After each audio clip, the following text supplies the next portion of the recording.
ظاہر ہے army chief نے بھی کہہ دیا کہ وہ توسیع کی طرف نہیں دیکھ رہے ہیں. آج وزیر دفاع نے بھی کہہ دیا کہ اکتوبر کے آخر سے یہ عمل شروع ہو جائے گا.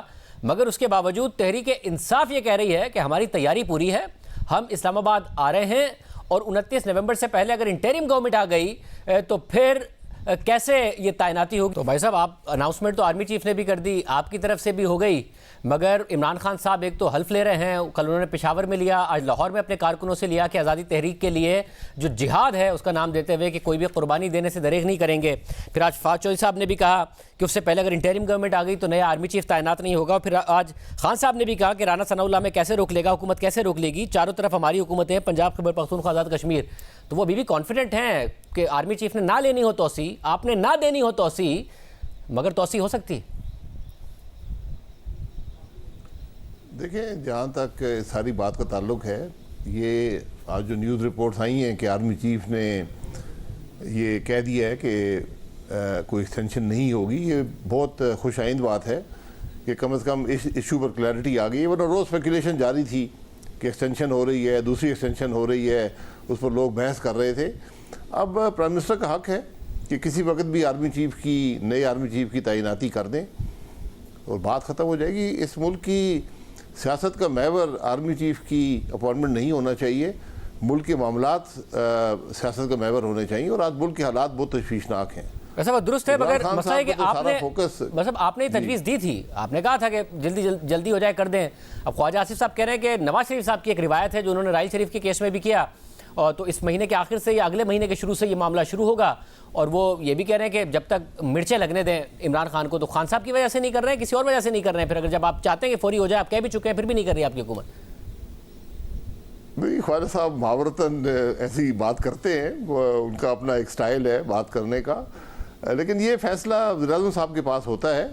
اور میں نے جو کہا تھا وہ ٹی وی پروگرام پر اس لیے کہا تھا کہ جو اسپیکولیشن ہو رہی ہے اس وقت, یہ ادارے کے لیے اور ملک کے لیے اس کے اثرات مثبت نہیں ہوتے. تو بہتر ہے کہ جلدی فیصلہ ہو جائے, اور فیصلہ تو کرنا ہے, اور جو لوگ اس کے لیے کوالیفائی کرتے ہیں وہ وہی ہوں گے جو آخری دن بھی ہوں گے. تو پرائم منسٹر صاحب کا یہ آئینی حق ہے, اور اس کو استعمال کر لیں تو بہتر ہوگا میرے خیال میں. پر صاحب, آپ کیونکہ ظاہر ہے سیاست کو بڑا اچھی طرح سے سمجھتے ہیں, مگر وہ بہت زیادہ لوگوں کو موبلائز کر رہے ہیں, آپ کانفیڈنٹ ہیں کہ وہ آپ کی حکومت اب گرانے میں کامیاب نہیں ہو پائیں گے؟ دیکھیں, یہ کوئی پانی پت کی لڑائی تو نہیں ہے نا کہ آپ 20,000 آدمی لے کر آ جائیں گے اور حملہ آور ہو جائیں گے اور قبضہ کر لیں گے. ایک آئین بھی ہے ملک کے اندر, قانون بھی ہیں. عمران خان صاحب آئین پڑھ لیں کہ آئین کیا کہتا ہے. بھائی صاحب, ایک اور عام بات ہے, تحریک انصاف آ بھی رہی ہے اور اپنے کارکنوں کی ذمہ داری بھی نہیں لے رہی ہے. ظاہر ایک بڑا حساس معاملہ ہو جاتا ہے, ذمہ داری نہیں لے رہے ہیں وہ اپنے ورکرز کی جب, اور خدا نخواستہ کچھ لوگوں کی جان چلی گئی تو حکومت ہی مکمل طور پر بیک فٹ پر چلی جائے گی. ابھی تو نظر آ رہا ہے کہ کس طریقے سے خان صاحب حساس مقامات پر جائیں گے, کیونکہ سپریم کورٹ بھی ماضی میں ان کو اجازت نہیں دی تھی سپریم کورٹ نے. تو اگر کچھ تصادم ہو گیا, کچھ لاشیں خدا نخواستہ گر گئی, تو پھر یہ ذمہ داری عمران خان صاحب کی ہوگی, کیونکہ جب آپ ملک کے دارالحکومت اور حملہ آور ہوتے ہیں اور یہ دعویٰ کر کے کہ میرے پاس صوبائی حکومتیں ہیں, تو کیا صوبائی حکومتیں جب بھی چاہیں تو وفاقی حکومت پر حملہ آور ہو جائیں اور قبضہ کر لیں؟ کیا یہ ہمارا آئین کہتا ہے؟ کیا یہ ہماری سیاسی روایت ہونی چاہیے؟ عمران خان صاحب کو تو یہ بتائیں کہ 4 سال انہوں نے ملک کے اندر کیا ہے, اور جو آج ملک کے حالات ہیں کیا ان سے باخبر ہیں؟ وہ جو مشکلات ہیں ملک کی ان سے باخبر ہیں؟ کہ آج ملک کی معاملات جو ہیں وہ عمران خان صاحب کی یہ حلف برداری پر ہی اس کا منحصر ہے کہ کب حلف لے رہے ہیں اور کیا حلف لے رہے ہیں. یہ تو آپ ذرا کبھی ہٹلر کی اور مسولینی کی اور جو فیشسٹ لیڈر گزرے ہیں ان کی تقریریں سنیں اور ان کی حلف برداری دیکھیں, تو بالکل وہی حالات ہیں عمران خان صاحب کے بھی. صاحب, اگر ماضی کے حالات ہیں اس میں اگر ان کو کامیابی ملتی ہے, میں پھر کہہ رہا ہوں کہ کسی بھی قسم کا وائلنس آپ کہہ رہے ہیں کہ ذمہ داری آپ ڈال لیں عمران خان صاحب پر, مگر اس وقت اور جو وقت ہے اس کی بڑی اہمیت ہوتی ہے. اس وقت بیک فٹ پر کون جائے گا اگر خدا نخواستہ تصادم ہو گیا, لوگ زخمی ہو گئے, کیونکہ ادروائز تو کوئی آپشن نہیں نظر آ رہا ہے کہ خان صاحب کو کامیابی مل سکے اور وہ حکومت گرا سکے. مگر اگر ایسی سچویشن ڈیولپ ہو گئی تو پھر کہاں معاملات جائیں گے؟ ایسی سچویشن ڈیولپ نہیں ہونی چاہیے, نہ ہونے دی جا سکتی ہے, کیونکہ اگر یہ روایت پڑ گئی کہ جو اگر حملہ آور ہو گیا اور 10-12 لاشیں اس نے گرا لیں اور اپنی ہی لاشیں خود اپنی ذمہ داری اٹھائے بغیر تو پھر ملک کیسے چلے گا؟ ایسا میرا سوال یہ ہے کہ کیا آج ملک ان چیزوں کا متحمل ہو سکتا ہے؟ کیا آپ کے حالات آپ کو اجازت دیتے ہیں کہ آپ یہ تماشے کریں؟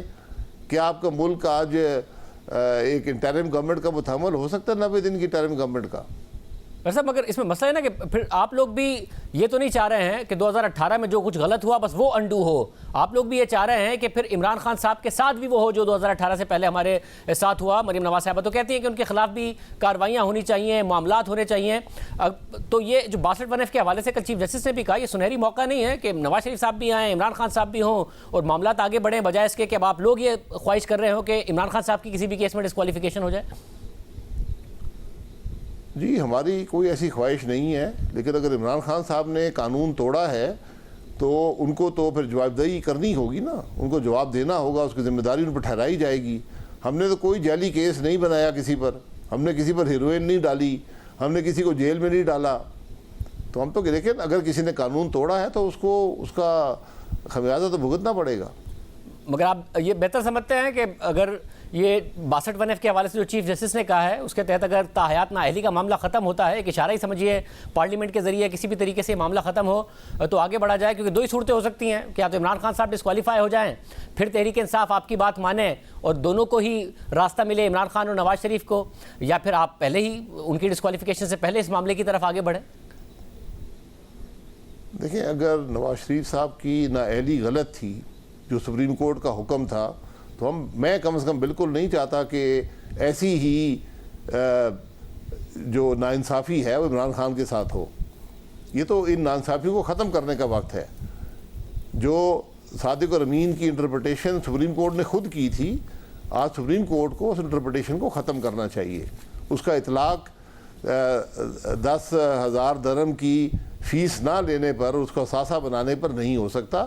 صادق اور امین کی ڈیفائن اگر سپریم کورٹ کر دے اپنی کسی ججمنٹ میں کہ صادق اور امین کا اطلاق کس پر ہوگا, تو یہ ذرا بہتر ہوگا. کیونکہ آج ملک کے معاملات جس سنجیدہ نوعیت کے ہیں, تو آج ملک میں افہام و تفہیم اور ملک کے معاملات پر فوکس کرنے کی ضرورت ہے. آج نہ سیاست کا وقت ہے, آج نہ گالیاں دینے کا وقت ہے, آج نہ یہ جلسے اور جلوس کر چڑھائی کسی پر کرنے کا وقت ہے. یہ شوق بھی جب وقت آئے گا تو پورا کر لیں, لیکن آج ملک کے معاملات کو حل کرنے کا وقت ہے. صاحب اگر لگ تو رہا ہے نا کہ دونوں طرف سے ایسا لگتا ہے کہ وار ہو رہے ہیں کہ کس کا سیاسی وار کامیاب ہوگا. آپ لوگوں نے ان کے بہت ہی جو سلیکٹڈ لوگ تھے 8-10 ان کے استعفے قبول کر لیے, تو عمران خان صاحب نے کہا کہ 9 کے 9 حلقوں پر میں لڑوں گا. اس کے بعد آج پھر وہ گئے ہیں کورٹ میں کہ جی یہ جو استعفے ہیں یہ قبول نہیں ہونے چاہیے. تو ایسا لگتا ہے کہ ہر کوئی اپنا وار آزما رہا ہے. اس وقت اچانک تحریک انصاف بیک فٹ پر نظر آ رہی ہے کہ وہ عمران خان بڑے کانفیڈنس سے الیکشن لڑنا چاہ رہے تھے, اب نہیں لڑ رہے ہیں, تو آپ بھی کر رہے ہیں وہ بھی کر رہے ہیں.